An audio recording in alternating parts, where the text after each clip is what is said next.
Excuse me, what are you doing behind that counter after hours? I'm finishing my books. Is there a problem, officer? I've patrolled this block for 20 years. I know every face at Miller's table, and yours isn't one of them. You look like you're clearing the register. I'm the new night manager. My name's on the schedule by the door if you want to. Officer Anthony Bonnier had been with the Metro City Police Department for exactly 19 years, nearly 2 decades since graduating from the academy with honors and an evaluation that praised his dedication to community standards, but said nothing about his ability to see communities as they actually were. He had no official brutality complaints on his record because the old guard network had made sure internal peer warnings never became formal documentation. His fellow officers had flagged him repeatedly for what they called an obsessive focus on black residents in white-majority commercial districts, red flags that were filed away and forgotten because Metro City PD valued veteran retention over accountability and couldn't afford to discipline officers who technically hadn't crossed the legal line yet. One late Tuesday night in Metro City, his 20 years of unchecked assumptions collided with a woman working late in the business she had built from her inheritance. And that collision would end Bonnier's law enforcement career in disgrace, cost the city $500,000, and expose how departments allow veteran officers to hide behind seniority while their biases calcify into policy violations waiting to happen. Amber Taylor, a black woman in her late 20s, was sitting behind the counter of Miller's table, processing invoices during the quiet hours after closing, wearing a work shirt with the diner's logo, her laptop open as she reconciled the day's receipts against vendor statements. No crime, no disturbance, no unusual behavior. Just a small business owner managing her restaurant during the solitary hours that restaurant owners know well, when the last customers have left and the real work of running a business begins. But Officer Bonnier saw her through the warped lens of a veteran who had spent 2 decades treating black presence in his neighborhood as inherently criminal, who couldn't distinguish between entrepreneurship and burglary, and who was about to learn that weaponizing ignorance against a business owner has consequences that destroy careers.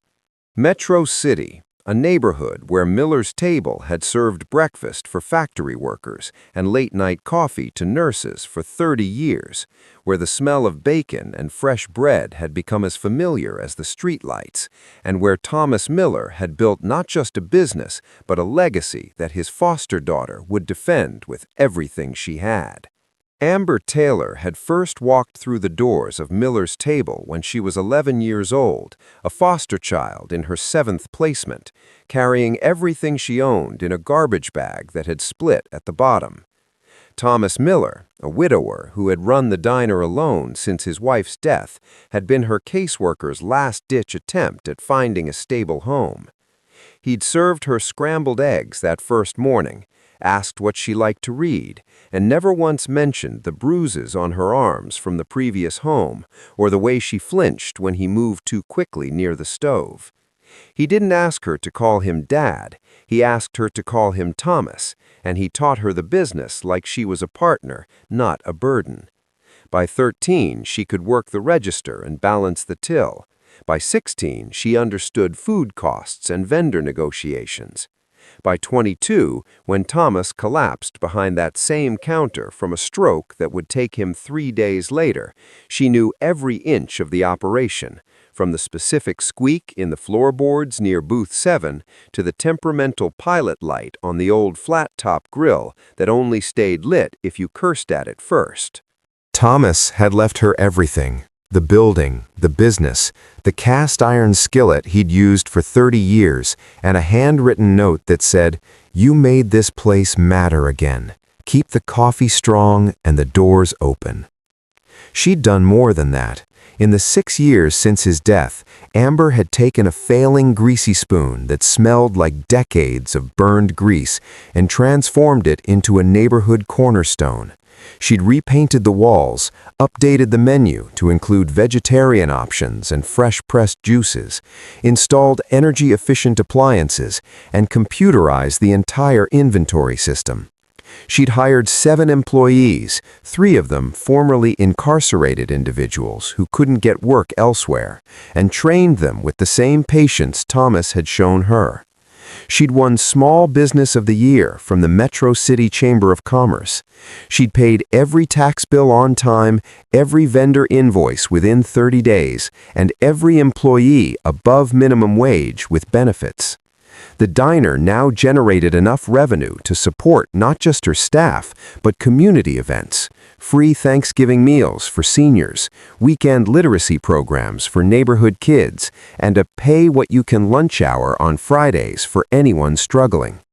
Miller's Table wasn't just a business, it was a monument to what Thomas Miller had believed about second chances and what Amber Taylor had proven about what you could build when someone gave you one. But when Officer Anthony Bonnier looked through that window at 11:47 p.m. on a Tuesday night, he saw none of that. He saw a black woman in a space that belonged to his memory of Thomas Miller, a white man, a good guy, someone from the old neighborhood before it started changing. Bonnier had eaten at Miller's Table for years, back when Thomas ran it, back when the neighborhood was what he called stable. He didn't see the business license on the wall or the framed photo of Amber and Thomas at her college graduation. He didn't see the entrepreneur who worked 80-hour weeks or the woman who had turned a dying business into a thriving one. He saw a threat. He saw someone who didn't belong. And 20 years of unchallenged assumptions told him he was right to be suspicious. What Officer Bonnet didn't know, what he'd never bothered to examine, was that his instincts had been wrong for years. Buried in his personnel file, beneath the commendations and the Officer of the Month certificates, were the warnings his colleagues had tried to document.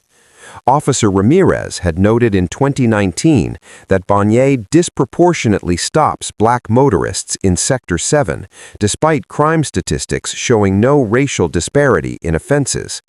Sergeant Chen had flagged him in 2021 for repeatedly questioning black patrons outside white-owned businesses without reasonable suspicion. A training instructor had written in 2022 that Bonnier demonstrates pattern recognition bias that may constitute profiling. None of it had gone anywhere. The flags were filed, read by supervisors who had served alongside Bonnier for years, and dismissed as personality conflicts or overzealous documentation. Metro City PD needed experienced officers. They couldn't afford to discipline a veteran over perception issues when he technically hadn't violated policy. So the flags stayed in the file, invisible to everyone except the internal affairs officer who'd pull them 18 months later during a federal civil rights investigation. Back in the diner, Amber reached under the counter and pulled out a manila folder. "This is the deed," she said, her voice steady. "This is the business license. This is the—" "I don't need to see paperwork," Bonnier interrupted.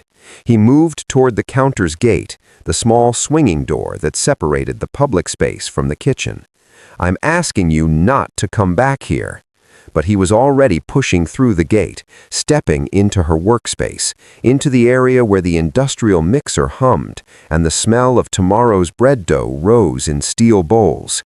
He was invading the sanctum where she'd learned to crack eggs one-handed, and where Thomas had taught her that a business was sacred because it represented someone's entire life condensed into 4 walls. "Step back from the register," Bonnier said, his hand moving to his belt. "Now." The space between them collapsed. The 20 years of his assumptions met the 6 years of her legacy, and neither one of them knew that the security camera Amber had installed after a break-in last year was recording everything in high-definition video with crystal-clear audio. Amber's hand swept toward the wall behind the register, where a framed business license hung next to a photograph that had been there for 6 years. "That's the license," she said, her voice still controlled despite the adrenaline now flooding her system. "That's the license. My name, Amber Marie Taylor. And that photo, that's me and Thomas Miller at my graduation. He was my foster father. He left me this place when he died." Bonnier barely glanced at the wall. His eyes flicked toward the frame for maybe half a second before returning to her face, his expression hardening into something that looked like contempt mixed with certainty. "Anyone can print a fake license," he said flatly. "You can buy those frames at any office supply store. And a photo," he laughed, a short, bitter sound. "You were probably the help. Maybe you cleaned for him. Maybe you served coffee. That doesn't make you the owner." The logic was so absurd that Amber felt something crack inside her chest. Not fear anymore, but a cold realization that she was arguing with someone who had already decided the conclusion and was working backwards to justify it. She could show him the deed. She could pull up her business bank account on her phone. She could call her lawyer, her accountant, the Chamber of Commerce president who had handed her that award 3 months ago. None of it would matter because Officer Bonnier had 20 years of experience telling him that black women didn't own diners in neighborhoods like this, and 20 years of experience was apparently more reliable than physical evidence mounted on a wall. "Officer, I don't have to show you my ID," Amber said, her voice quiet but firm. "I'm in my own business, on my own property, doing my own work. The Fourth Amendment protects me from unreasonable searches, and demanding my identification without cause is unreasonable." She watched his face change. The contempt shifted into something darker, fury mixed with disbelief that she would dare cite constitutional law to him, that she would remain this calm while he was clearly in control of the situation. In Bonnier's mental framework, her composure wasn't the behavior of an innocent person confident in her rights. It was defiance. It was arrogance. It was a black woman thinking she could lecture a veteran police officer about the law, and that inversion of the power structure he expected enraged him more than anything she'd said so far. "You think you're smart?" Bonnier's voice rose, echoing off the stainless steel surfaces and the tile floor.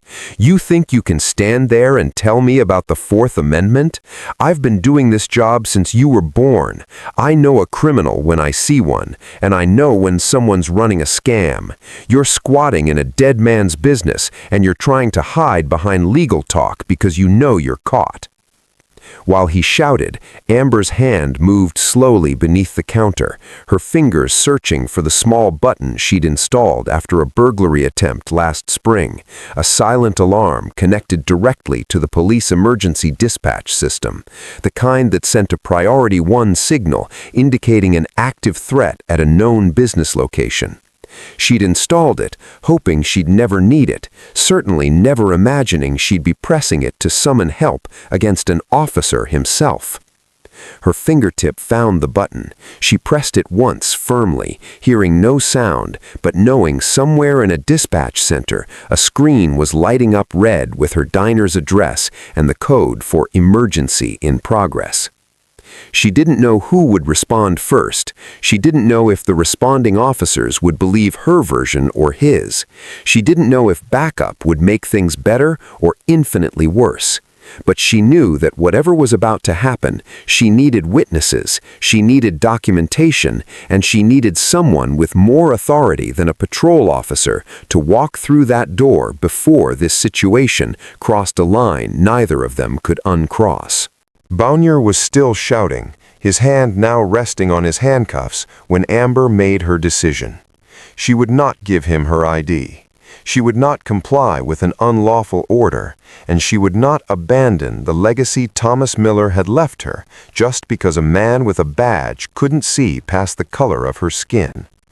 "I'm not showing you anything," she said quietly, "and I'm asking you to leave my property." Bonnier moved faster than Amber expected. One moment he was standing 3 feet away, his face red with anger, and the next his hands were on her shoulders, spinning her around with enough force that her hip slammed into the counter edge. Before she could process what was happening, he was pushing her forward, pressing her chest flat against the surface where she'd just been reconciling invoices, where she'd spent 1,000 nights tallying receipts and planning menus and building the business Thomas had trusted her to preserve.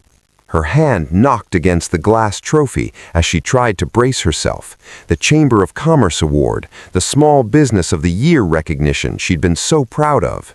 It tipped, wobbled, and fell, hitting the tile floor with a sound like an explosion. Glass scattered across the kitchen in glittering shards, the brass plate with her name engraved on it spinning to a stop near the industrial dishwasher. "You're under arrest for suspicious behavior and failure to comply with a lawful order," Bonnier said, his voice hard and official now, the voice of someone who had done this 100 times and knew exactly what phrases protected him legally. She felt the cold metal of the handcuffs close around her right wrist, then her left, the ratcheting click of each notch tightening against bone. He'd cranked them too tight. She could already feel her fingers starting to tingle from restricted circulation, but she knew better than to struggle, knew that any movement now would be recorded as resisting and used to justify whatever came next. "This is what happens," Bonnier muttered, his voice lower now, meant only for her, "when people like you think you can take over places that don't belong to you." He leaned closer, his breath hot against her ear. "Damn uppity." The word that followed was one Amber had heard before, in other contexts, from other men who believed her existence in certain spaces was a crime in itself. The slur hung in the air between them, ugly and unmistakable, captured in perfect clarity by the security camera she'd installed above the prep station, its lens recording everything in 1080p video, with audio so clear you could hear the hum of the refrigerators in the background. The front door burst open with enough force to make the bell above it clatter wildly. Bonnier's head snapped toward the sound, his hand instinctively moving to his weapon, but he froze when he saw who was standing in the doorway. Police Chief William Hartley was 62 years old, built like a man who'd spent his career behind a desk but still remembered how to command a room. He was in civilian clothes, khakis, and a Metro City PD windbreaker thrown over a polo shirt, but his badge was clipped to his belt, and his expression was one of a man who had just walked into a scene he couldn't believe he was witnessing. "Bonnier," the chief said, his voice cutting through the space like a blade. Amber felt Bonnier's grip on her arm loosen slightly, felt the shift in his posture from aggressive authority to something closer to confusion. "Chief, This woman was behind the counter after hours, refusing to provide identification, and—" "This woman," Chief Hartley interrupted, walking toward them with measured steps, "is Amber Taylor, Thomas Miller's daughter, the owner of this establishment, and you have her in handcuffs in her own goddamn restaurant." The power dynamic flipped so fast that Amber could feel it like a physical force. Bonnier's hand dropped away from her completely. She wouldn't show ID, and I thought—" "You thought what?" The chief's voice was ice. "You thought you'd arrest a business owner for working late in her own building? You thought you'd handcuff the woman Thomas Miller raised and left this place to? The woman I watched accept a community service award 3 months ago? Chief, I've patrolled this block for 20 years. I've never seen her here before, and—" "Then you haven't been paying attention, Anthony. She's been running this place for 6 years. 6 years. And in those 6 years, I've eaten here at least once a month." Chief Hartley's eyes moved to Amber, still pressed against the counter, still in handcuffs. "Take those off her, right now." Bonnier's hands shook as he pulled out his key and unlocked the cuffs. Amber straightened slowly, her wrists red with pressure marks, her chest still tight with adrenaline and fury, and something else she couldn't quite name yet. Maybe relief, maybe vindication, maybe just exhaustion. "Amber," Chief Hartley said quietly, "are you hurt?" She looked at the broken trophy on the floor, at the scattered invoices, at Bonnier's face now pale with the realization that his 20-year career had just ended in the space of 5 minutes. "I'm fine," she said, but they both knew that wasn't true. The legal battle took 18 months, 18 months of depositions and motions, of sleepless nights and legal bills that climbed into 6 figures before Amber's attorney agreed to work on contingency. The city's lawyers tried everything. They argued that Bonnier had a reasonable suspicion based on the late hour and Amber's presence behind the counter. They claimed his actions fell within the broad discretion granted to patrol officers. They invoked qualified immunity, that legal shield that protects officers from liability unless they violate clearly established constitutional rights. But then Amber's attorney played the security footage in a federal courtroom, and everything collapsed. The video was devastating. Crystal clear, high-definition images showed Bonnier ignoring the business license on the wall, dismissing the photograph of Amber and Thomas, and violently arresting a woman who had committed no crime. But it was the audio that destroyed any chance of defense. The slur Bonnier had muttered, captured with perfect clarity by the microphone Amber had installed after the break-in, made it impossible to argue his actions were anything other than racially motivated. You could hear the hatred in his voice. You could hear 20 years of unchecked prejudice condensed into a single word, spoken in a moment when he thought no one was listening. Qualified immunity requires that an officer's actions be objectively reasonable. No reasonable officer, the judge ruled, would arrest a business owner in her own establishment after being shown proof of ownership. No reasonable officer would ignore physical evidence and constitutional rights, and no reasonable officer would use racial slurs while making an arrest. Bonnier's shield evaporated. The city settled for $500,000. The money appeared as a line item in the municipal budget, Taylor versus City of Metro, Civil Rights Violation Settlement. But it represented something that couldn't be reduced to accounting. It was compensation for the violation of a space that had been more than a business to Amber. Miller's table wasn't just where she worked, it was where she'd learned to trust adults again, where she'd discovered her own competence, where every booth and counter held memories of Thomas, teaching her that she deserved to build something permanent. Bonnier had invaded that sanctuary with handcuffs and slurs, and no amount of money could buy back the sense of safety she'd lost. Officer Anthony Bonnier was terminated within 72 hours of Chief Hartley viewing the security footage. The department stripped him of his pension, a rare move reserved for officers who commit crimes or engage in conduct so egregious it constitutes a breach of public trust. His name was added to the National Decertification Index, a database that prevented him from ever working in law enforcement in any jurisdiction in the country. 20 years of service erased, not because he'd made a mistake, but because he'd finally been caught doing what his colleagues had been flagging for years. The Metro City Police Department implemented what they called the Legacy Engagement Program, mandatory bias retraining for all officers with more than 10 years of service, quarterly reviews of veteran officers' arrest patterns, and a new policy requiring that any arrest of a business owner on their own property be authorized by a supervisor on site. The old guard could no longer hide behind seniority.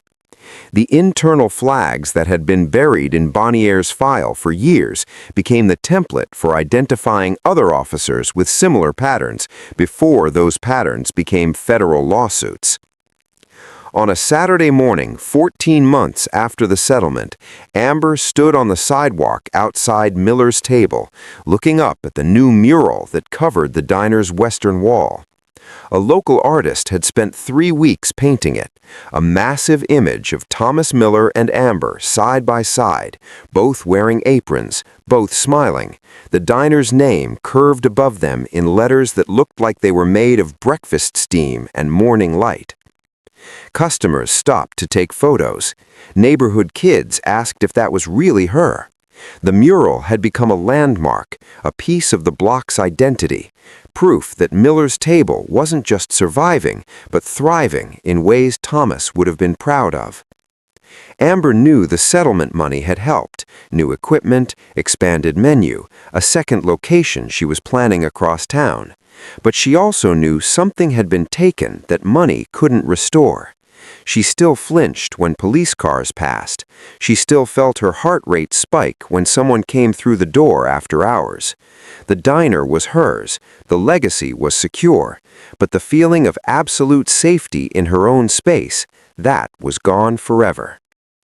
She looked up at Thomas's painted face, remembering his voice, his patience, his belief that second chances mattered.